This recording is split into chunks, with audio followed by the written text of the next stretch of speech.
दिल्ली में किसान संगठन और केंद्र सरकार के बीच बैठक चल रही है। ये बैठक विज्ञान भवन में चल रही है। इस मीटिंग में कुल 32 किसान संगठन के नेता हिस्सा ले रहे हैं। कृषि मंत्री नरेंद्र सिंह तोमर और पीयूष गोयल भी इस बैठक में मौजूद हैं। सहयोगी ऋषिकेश दिल्ली से इस वक्त हमारे साथ जुड़े हुए हैं। ऋषिकेश का रुख करते हैं। ऋषिकेश, काफी अहम ये बैठक और जिस तरह किसान आंदोलनरत हैं उन पर लाठीचार्ज होती है, उसके बाद ये बैठक काफी अहम बन जाती है। फिलहाल इस बैठक से क्या अपडेट मिल पा रहा है?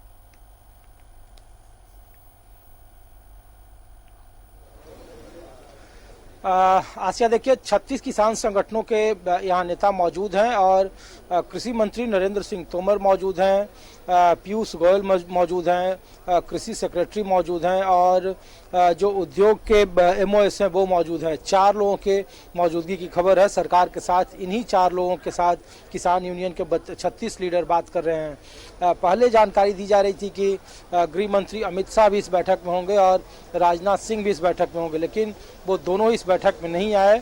किसानों ने लगभग ये तय कर रखा है कि कोई भी मौखिक तरीके से वो बात नहीं मानेंगे जब तक उन्हें लिखित में न मिलेगा।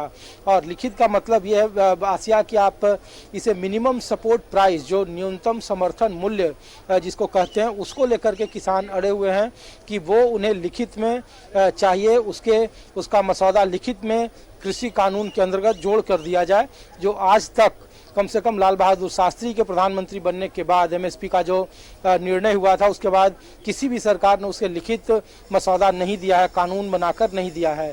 दूसरा जो किसानों की सबसे बड़ी मांग है और जो सबसे बड़ा जो दिक्कत सामने आ रहा है वो ये आ रहा है कि जो कुछ फसलें हैं, तकरीबन 12 से 16 ऐसी फसलें हैं जिसको लेकर के कहा जा रहा है कि एमएसपी तय है और उसमें कहा जा रहा है कि अगर एमएसपी से तय कीमत पर अगर कोई व्यापारी किसानों का माल खरीदता है तो उस पर एफआईआर लॉन्च हो, उस पर कानूनी कार्रवाई हो। इन दोनों ही शर्तों के साथ किसान बातचीत करना चाहते हैं, लेकिन चूंकि ये पहली बैठक है, 5 दिनों से लगातार बॉर्डर पर अलग अलग जगहों पर किसान जमे हुए हैं। और एक तस्वीर दिखा रहा हूं मैं आपको, देखिए मेरे सामने विज्ञान भवन का ये नज़ारा है। यहाँ पे भारी सुरक्षा बल मौजूद हैं। किसान यूनियन के 36 नेता यहाँ पे मौजूद हैं, जिसमें अलग अलग, इसमें ज़्यादातर पंजाब से हैं, हरियाणा से हैं, उत्तर प्रदेश से हैं। ये जानकारी मिल रही थी कि योगेंद्र यादव का नाम इस वार्ताकार समिति में था, लेकिन इसको लेकर के गृह मंत्रालय ने ऐतराज जताया, फिर उन्होंने अपना नाम वापस ले लिया।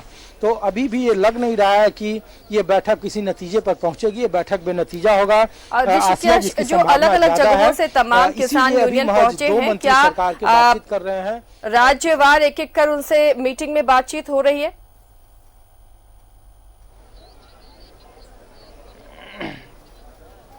नहीं आसिया, देखिए सबके साथ एक कॉमन एजेंडे के साथ बात हो रही है। तमाम किसान संगठन के लोग मौजूद हैं। 36 यूनियन के नेता यहाँ पे मौजूद हैं, जिसमें अधिकांशतः पंजाब, हरियाणा और उत्तर प्रदेश के किसान यूनियन मौजूद हैं। सरकार के पास इस बात का भी अंदेशा है कि कुछ और जैसे जैसे वक्त बीतेगा कुछ और भी किसान यूनियन इस आंदोलन में बड़ा हिस्सा शिरकत करेंगे और धीरे धीरे देखिएगा कि अगर जितना लेट होगा, हालांकि 3 दिसंबर ये तारीख तय की गई थी किसान यूनियन के साथ सरकार की वार्ता के, लेकिन बीते 5 दिनों से जिस तरीके से सड़कों पर अड़े हैं किसान के नेता, किसान के लोग, उससे सरकार बातचीत करना चाह रही है। गृह मंत्री से लेकर कृषि मंत्री तक बार बार ये आग्रह कर रहे हैं कि किसानों से वो बातचीत करने के लिए तैयार हैं।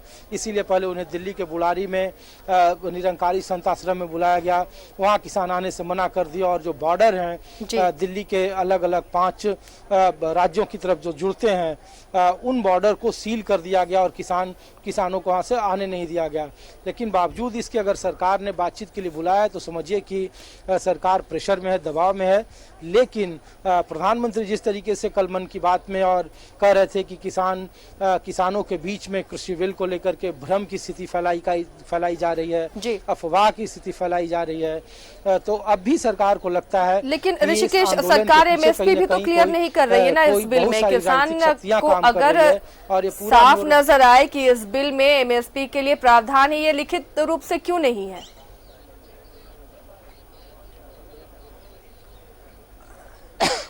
देखिए, जो प्रैक्टिकल दिक्कत जो आ रही है आसिया, वो यही है कि अब तक हम लोग बार बार इस बात का जिक्र कर रहे हैं कि लाल बहादुर शास्त्री के प्रधानमंत्री बनने के बाद किसी भी सरकार में इसको लेकर के एमएसपी का कोई लिखित प्रारूप सामने नहीं आया था।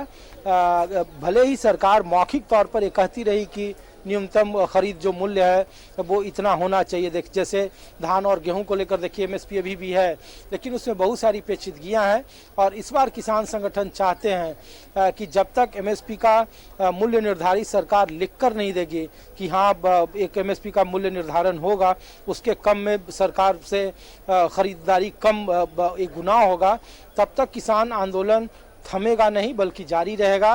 किसान आंदोलन लंबी लड़ाई के मोड में है। किसानों के जो नेता हैं, किसान के जो लोग हैं, वो सड़कों पर इसलिए आकर डटे हैं कि वो जान रहे हैं कि लड़ाई 10 और 5 दिनों की नहीं है। इसीलिए वो दिल्ली को पूरा चौक कर देना चाहते हैं, बंद कर देना चाहते हैं, जिससे सरकार और ज़्यादा से ज़्यादा दबाव में आए।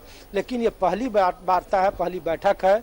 अन्ना आंदोलन के बाद 2012 के बाद शायद ऐसा पहला मौका होगा जब दिल्ली में इस तरीके के बड़े आंदोलनों की सुबुगाहट दिख रही है और सरकार और किसानों के बीच में बातचीत चल रही है। अभी भी विज्ञान भवन में जहां पर मैं मौजूद हूं, वहां पे किसान यूनियनों के साथ बातचीत चल रही है। अभी महज 36 किसान यूनियन है। सरकार को लगता है कि कुछ और किसान यूनियन इसमें कूदेंगे, इसीलिए आखिरी वक्त में गृह मंत्री और रक्षा मंत्री इस बैठक में शामिल नहीं हुए, क्योंकि सरकार को लग रहा है कि अभी किसान आंदोलन और इससे जुड़ी हुई चीज़ों में कुछ और राजनीतिक तर्कस के तीर आने बाकी हैं और उसका सरकार मुकम्मल से इंतजाम कर रही है, उसको जवाब देने की कोशिश की जा रही है। लेकिन ये बात तय है कि ये पहली औपचारिक बैठक है 5 दिनों के आंदोलन के बाद, लेकिन संभवतः ये बैठक भी बेनतीजा रहेगी। अभी महज आधे घंटे का वक्त हुआ है बैठक शुरू होते हुए विज्ञान भवन में और सब लोग इंतजार कर रहे हैं कि सरकार का रुख क्या होगा इस पर।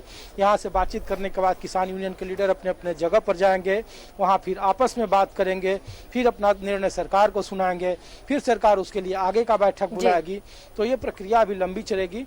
फिलहाल एक अच्छी और राहत भरी बात यह है कि किसान यूनियन और सरकार के बीच बातचीत शुरू है और इस आंदोलन को खत्म करने की कोशिश जितनी भी हो सकती है सरकार की तरफ से जारी है। लेकिन किसान यूनियन या किसानों के नेता अब भी टस से मस खड़े हैं। अब भी वो मानने को तैयार नहीं है कि जब तक लिखित में कुछ सरकार देगी नहीं, तब तक किसी भी सूरत में समझौता। चलिए, यानी ये आंदोलन लंबा खींचने वाला है और सरकार को इसके लिए ठोस कदम भी उठाने होंगे। चलिए ऋषिकेश, नजर बनाए रखिए। फिलहाल शुक्रिया इस तमाम जानकारी के लिए।